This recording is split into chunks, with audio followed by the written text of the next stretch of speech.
Ace Jack, I really dislike 3-betting it. There's no other way to say it other than I really don't like it. I guess it's full. Where's the 3-bet? Full versus continuation 3-bet. Yeah, I'm not quite sure where his full. I'm assuming maybe it's the 63%.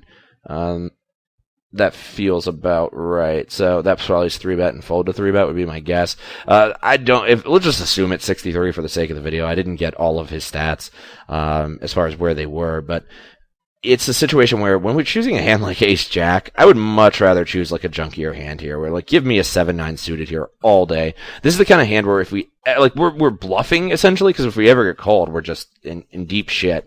And if we ever do get 4-bet, we're also in deep shit. Like, there's no way that we're happy with our hand if it gets past this situation. So, by that argument, like, why wouldn't you just... If you're 3-betting because he folds a bunch, let's just pretend that's he has a reason behind doing it, and it's not that I really like the hand Ace-Jack, but let's say that he does have a reason for 3-betting here, and it's because he folds a lot. Well, this is not the type of hand to do that with. This would be the last type of hand to do that with, where whenever he continues, we're in deep trouble.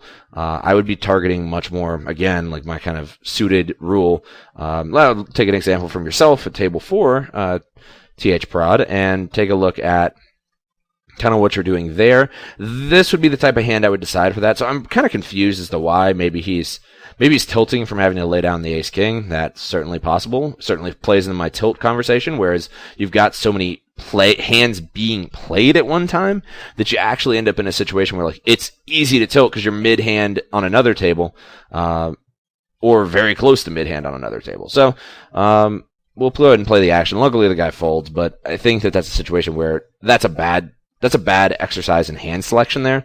I would certainly be targeting some junkier hands.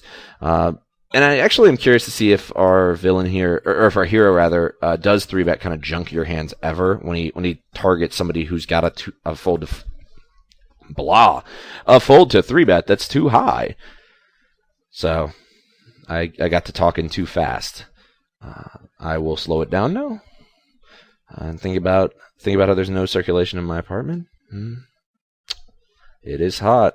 So we ended up turning the nut flush draw, and this is probably a prime example of like, I know it's not a 3-bet pot per se, but like this is the kind of thing that like I like happening, where if I'm in this situation, like it gives me turn options, whereas when I just 3-bet a hand like Ace Jack, very rarely do I get turn options like this, where I can really like rep the flush too. And it's actually a great merge too for when you're triple barreling and like the flush rocks off on the river and they're like, well, he doesn't really have that many flushes in his range. Where if you add a few in, it actually makes people's calls on the river a bit more difficult and makes your triple barrels actually a bit more effective. So worth noting here. I'm assuming his 3-bet is 8%. I would be curious to see as the like kind of the breakdown of it. Go over to 8% and click on it. Do it. I didn't, but I think he folded a bit too quickly. I probably would have done some investigatory journalism there and tried to figure out exactly what was going on there. Here we kind of smash into the nuts on the river. I like his sizing. I think that's fine. Betting that big. I think this is like the story we're telling is like I have a strong hand, but if this guy's a king, it's pretty tough for him to lay down when he's called down this much.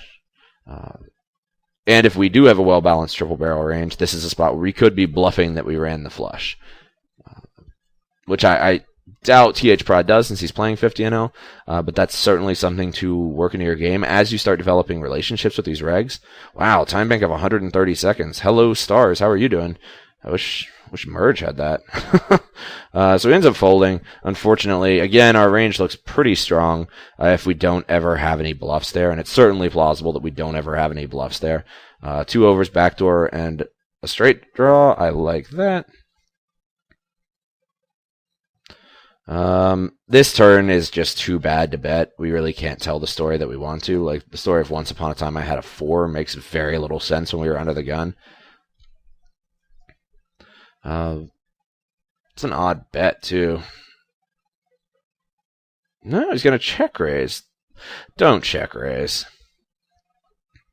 And the reason I say don't check raise is because that story really makes no sense.